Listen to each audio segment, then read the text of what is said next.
Já em Guatambu, a Polícia Militar atendeu no fim de semana uma confusão que acabou com um homem baleado na cabeça. A polícia está investigando. O caso entrou como tentativa de homicídio ainda na madrugada de domingo, na linha Siqueira, interior do município de Guatambu, com esse homem baleado. Segundo o que a polícia informou, tudo começou quando um homem de 26 anos teria se incomodado com o som alto em um determinado local.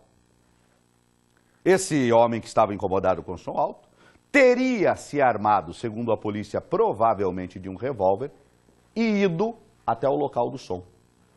Chegou lá, fez uma sequência de disparos contra o equipamento de som e nessa sequência de disparos, uma pessoa que estava perto, um homem que não teve identidade revelada, acabou sendo baleado. Foi baleado, ele foi socorrido, levado para o hospital, está internado, no hospital regional aqui de Chapecó, e o atirador fugiu. O atirador fugiu. A polícia tem, segundo o que eu sei, o nome e as características dele. Fez algumas buscas, mas até agora não conseguiu prender ninguém. E não deu mais detalhes. Por enquanto, a ocorrência é essa que foi liberada para a imprensa, mas a tentativa de homicídio está com a Polícia Civil e a Polícia Civil está investigando. Agora são 12h20. Percebeu a gravidade de um desentendimento? O som alto é a principal ocorrência que gera problema entre pessoas e necessidade de trabalho da PM. É a famosa perturbação do sossego público, que a polícia atende semanalmente centenas e centenas de ocorrências dessa maneira, por esse motivo. A gente não pode esquecer que a gente tem o direito de escutar o que quiser. Só que a gente não pode esquecer que o vizinho também tem o direito de não ser incomodado. É ou não é verdade? E aí o problema avança. Aí vira uma confusão. Nesse caso aqui, terminou em tentativa de homicídio. Felipe Croix, vamos mais uma vez falar a respeito desse assunto. Tem uma legislação, existem penalidades, mas nada supera a gentileza e a boa educação. Fala aí, Felipe. Pois é, Eduardo, é verdade. O que deveria ser utilizado num caso como esse é o bom senso, né? A conversa. O problema é que o bom senso para cada um é diferente, como eu estava conversando agora com o Major Antônio. E para saber mais detalhes sobre a legislação específica da perturbação de sossego, eu vou conversar com o Major. Major, o senhor estava dizendo que a maioria das ligações para o 190 são de perturbação de sossego?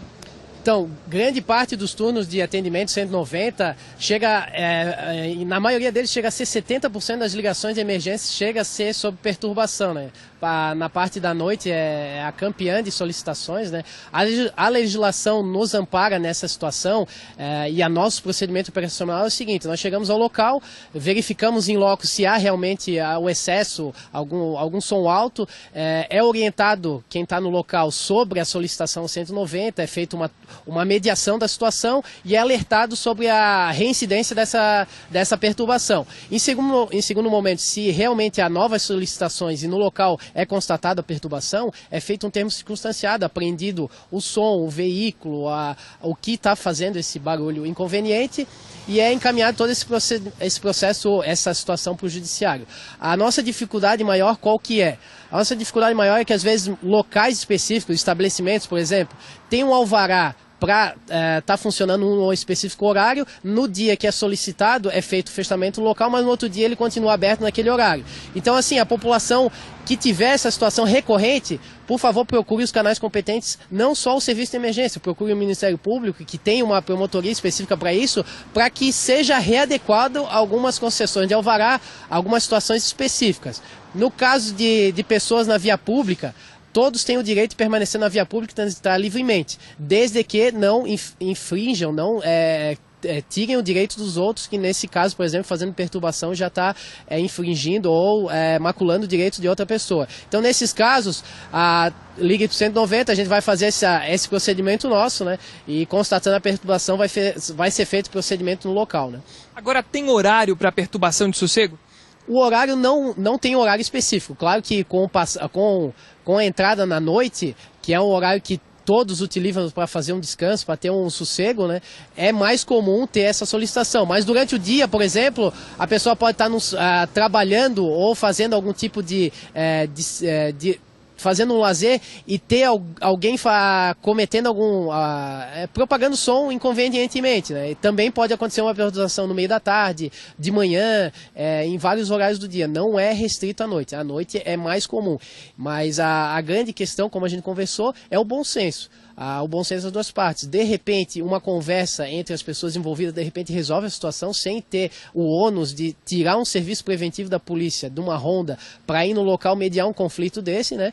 Ou, se não tiver solução, realmente a gente tem que procurar ou os canais competentes, que seriam esses que, de repente, podiam tomar uma medida preventiva, né? Ou o próprio serviço de emergência da Polícia Militar. As denúncias desses casos podem ser anônimas?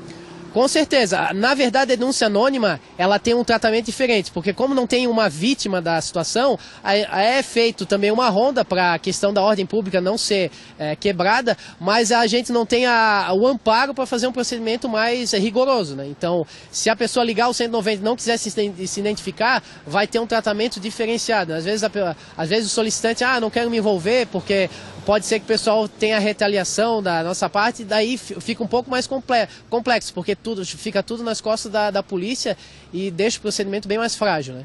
Tá certo, muito obrigado pelas informações, Major. O Major estava me falando também que em muitas ocorrências chega lá no local, orienta a pessoa a diminuir o som, a pessoa diminui, quando a guarnição vai embora para atender uma outra ocorrência, a pessoa vai lá e aumenta o som novamente. Então, a questão é sempre essa, né? O bom senso é conversar, tentar entrar em um acordo, até para não utilizar, como o Major estava falando, 70% das ligações de perturbação de sossego, que acaba também tirando a Polícia Militar de um trabalho preventivo ou de atender outras ocorrências de maior vulto, de maior importância. Eduardo, é com você no estúdio do Balanço Geral.